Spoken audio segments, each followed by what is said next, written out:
जय Hind. The globe के इस यूट्यूब चैनल पे आप सभी का स्वागत है।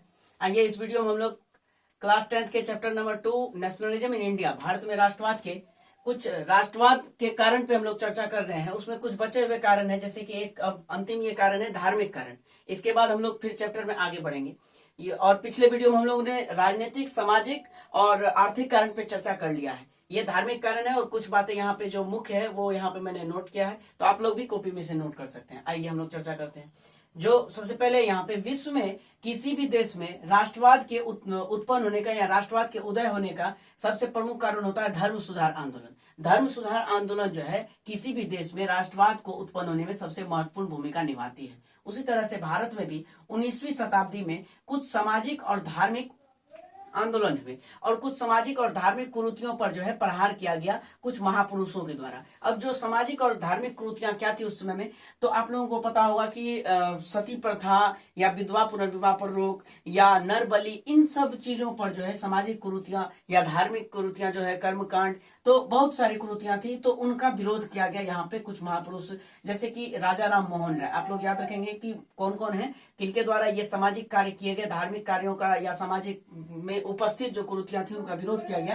तो उसमें एक है राजा राम मोहन राय, एक है रामकृष्ण, एक है स्वामी विवेकानंद, स्वामी दयानंद, देवेंद्र नाथ ठाकुर, ईश्वर चंद्र विद्यासागर। तो इन लोगों ने मिलकर जो है जैसे कि विधवा पुनर्विवाह शुरू करवाया या सती प्रथा पर रोक लगवाया या ठगी प्रथा या फिर नरबली प्रथा, इन सब प्रथाओं को, धार्मिक कर्मकांड, इन सब चीजों पर रोक लगाने का काम किया, इन सब कुरीतियों को बंद करवाने का काम किया, इन सब कुरीतियों के खिलाफ आवाज उठाई।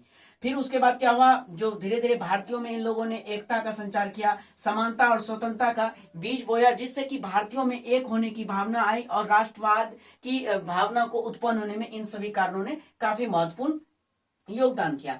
और एक इसमें सबसे प्रमुख बात यह है कि कुछ विदेशी, जैसे कि कुछ विदेशी विद्वान है, जैसे मैक्स मुलर है,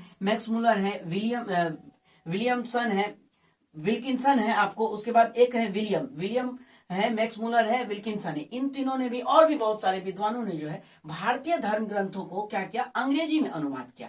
और भारतीय धर्म ग्रंथ को अंग्रेजी में अनुवाद होते देख भारतीयों के हृदय में क्या हुआ, अपने धर्म के प्रति जो है निष्ठा का भाव उत्पन्न हुआ। क्या हुआ, अपने धर्म के प्रति निष्ठा का भाव उत्पन्न हुआ। और कुछ विद्वान जो अंग्रेजी विद्वान थे, विदेशी विद्वान थे, उनके द्वारा, जैसे मैक्स मुलर, विल्किंसन और विलियम जोन्स के द्वारा जो है भारतीय धर्म ग्रंथों का अनुवाद जो है अंग्रेजी में किया गया। और इसका यह परिणाम हुआ कि जो भारतीयों के हृदय में जो अपने धर्म के प्रति जो है लगाव या निष्ठा की भावना का जो है ये बीजारोपण हुआ। और इस तरह से सभी भारतीयों में जो है धीरे धीरे राष्ट्रवादी भावनाओं का जो है जन्म हुआ, राष्ट्रवादी भावनाएं उत्पन्न हुई और सभी भारतीय जो है एक होना तय किया। और जो है अंग्रेजों के खिलाफ, जो अंग्रेज जो है किस तरह से समाज में किस तरह से शोषण कर रहे हैं, उसके विरोध जो आवाज उठाना धीरे धीरे शुरू करते हैं। तो ये कुछ प्रमुख कारण है, इस तरह से राष्ट्रवाद की भावना का उदय होता है। तो ये कुछ प्रमुख कारण है, राजनीतिक, सामाजिक, आर्थिक और धार्मिक।